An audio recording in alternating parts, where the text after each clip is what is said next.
दोस्तों, जैसे कि आप वीडियो के अंदर देख सकते हो, कल अमेरिका के अंदर महत्वपूर्ण US core producer price index का डेटा आ चुका है। हमने आपको हमारे वीडियो से ये लगातार बताया है, प्रोड्यूसर प्राइस इंडेक्स का डेटा हमें बताता है कि जो प्रोड्यूसर से उन्हें कितना इन्फ्लेशन फेस हो रहा है। वीडियो के अंदर आप देख सकते हो, मार्केट के अंदर ये एक्सपेक्टेशन था ये प्रोड्यूसर वाला इन्फ्लेशन 3% पे आ सकता है, लेकिन ये डेटा एक्चुअल में आया है 3.1% पे। यानी कि प्रोड्यूसर्स को जो इन्फ्लेशन फेस हो रहा है वो बढ़ रहा है।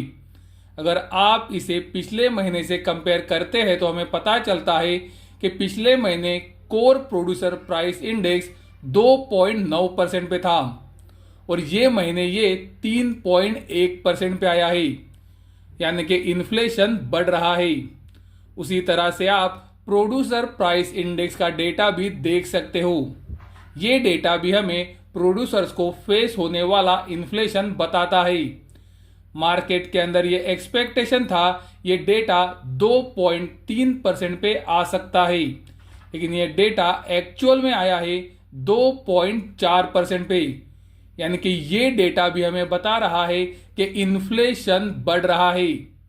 अगर आप पिछले महीने से कंपेयर करते हो तो आपको पता चलेगा पिछले महीने ये प्रोड्यूसर इन्फ्लेशन 1.9% पे था और ये महीने ये इन्फ्लेशन 2.4% हुआ है। यानी कि आप देख सकते हो पिछले महीने के मुकाबले कितनी ज्यादा बढ़ोतरी इन्फ्लेशन के अंदर हुई है। उसी तरह से दोस्तों, कल महत्वपूर्ण जॉबलेस क्लेम्स का डेटा भी आया था। हमने आपको लगातार बताया है जॉबलेस क्लेम्स मतलब बेरोजगारी। आप देख सकते हो मार्केट के अंदर ये एक्सपेक्टेशन था ये डेटा 2,24,000 पे आ सकता है, लेकिन ये डेटा एक्चुअल में आया है 2,17,000 पे। यानी कि ये डेटा हमें क्लियरली बता रहा है कि बेरोजगारी अमेरिका के अंदर गिर रही है। तो दोस्तों, कल जो आए तीनों डेटा है ये गोल्ड सिल्वर के लिए निगेटिव थे और डॉलर के लिए पॉजिटिव थे। एक दिन पहले ही आप देख सकते हो सबसे महत्वपूर्ण इन्फ्लेशन का डेटा भी आया था। मार्केट के अंदर ये एक्सपेक्टेशन था कि इन्फ्लेशन 2.6% पे आ सकता है। दोस्तों, ये जो इन्फ्लेशन है ये आप और हमें जो इन्फ्लेशन फेस होता है वो वाला है। तो मार्केट के अंदर ये एक्सपेक्टेशन था कि इन्फ्लेशन का डेटा 2.6% पे आ सकता है और ये डेटा 2.6% पे ही आया है। लेकिन अगर आप इसे पिछले महीने से कंपेयर करते हो तो आपको पता चलेगा कि पिछले महीने इन्फ्लेशन 2.4% पे था, यानी कि ये महीने इन्फ्लेशन बढ़ा है। उसी तरह से फेडरल रिजर्व जिस महत्वपूर्ण इन्फ्लेशन के डेटा को ट्रैक करता है वो है कोर इन्फ्लेशन, और आप देख सकते हो कोर इन्फ्लेशन अभी भी नीचे नहीं आ रहा है। मार्केट के अंदर एक्सपेक्टेशन था ये डेटा 3.3% पे आएगा और ये डेटा 3.3% पे ही आया है। तो पिछले कुछ महीनों से कोर इन्फ्लेशन नीचे नहीं जा रहा है।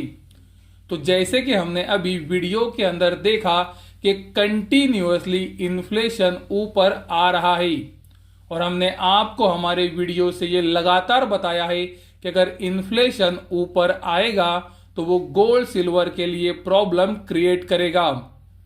यानी कि दोस्तों, अगर इन्फ्लेशन ऊपर आता है तो इंटरेस्ट रेट उतनी तेजी से कट नहीं होंगे, और अगर इंटरेस्ट रेट तेजी से कट नहीं होते हैं तो गोल्ड सिल्वर के लिए वो निगेटिव सिग्नल होगा।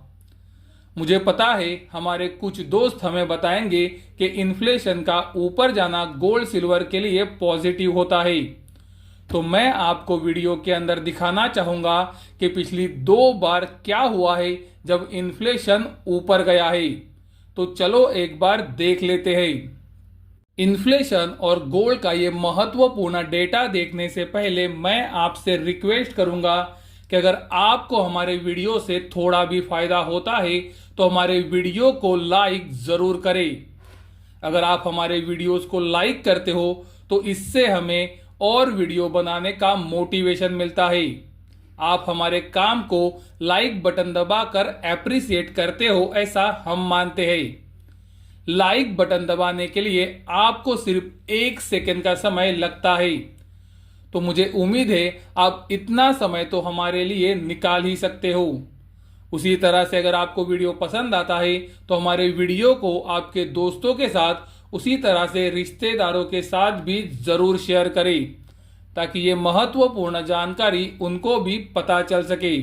जैसे कि आप वीडियो के अंदर देख सकते हो, 7 अगस्त 2020 को जब गोल्ड की कीमतों ने हाईएस्ट लेवल हासिल किया था, वो समय पे इन्फ्लेशन 1% पे था।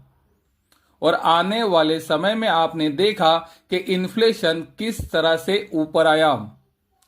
जुलाई 2022 तक इन्फ्लेशन 9.1% तक ऊपर आ गया। लेकिन क्या वो समय के अंदर गोल्ड की कीमतों में बड़ी तेजी बनी? पिक्चर आपके सामने है। अगस्त 2020 से जुलाई 2022 तक गोल्ड की कीमतें क्या कर रही थी, ये आप अपनी आंखों से देख सकते हैं।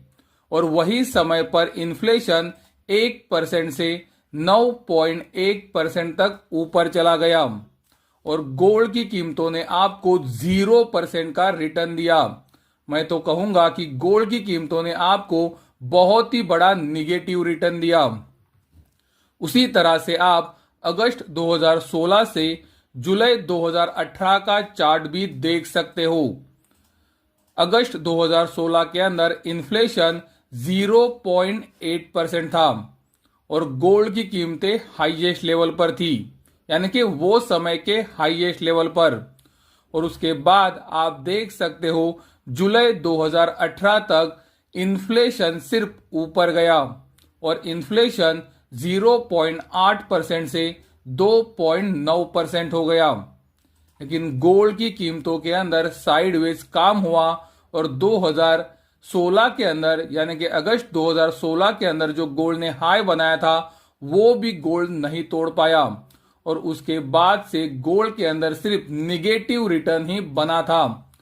तो दोस्तों, हमने आपको 2 सिनारियोस दिखाए हैं जहां पर इन्फ्लेशन तेजी से ऊपर गया, लेकिन दोनों समय गोल्ड के अंदर 0 रिटर्न बना या फिर बहुत ही बड़ा निगेटिव रिटर्न बना। वीडियो खत्म करने से पहले मैं आपको सिर्फ इतना बताना चाहूंगा कि डॉलर इंडेक्स के अंदर एक बहुत ही बड़ी तेजी बनी है। तो पॉसिबल है कुछ समय के लिए dollar index correction and consolidation दिखा सकता है, लेकिन जिस तरह का डेटा अमेरिका के अंदर आ रहा है वो डॉलर इंडेक्स की तेजी को ही सपोर्ट करता है।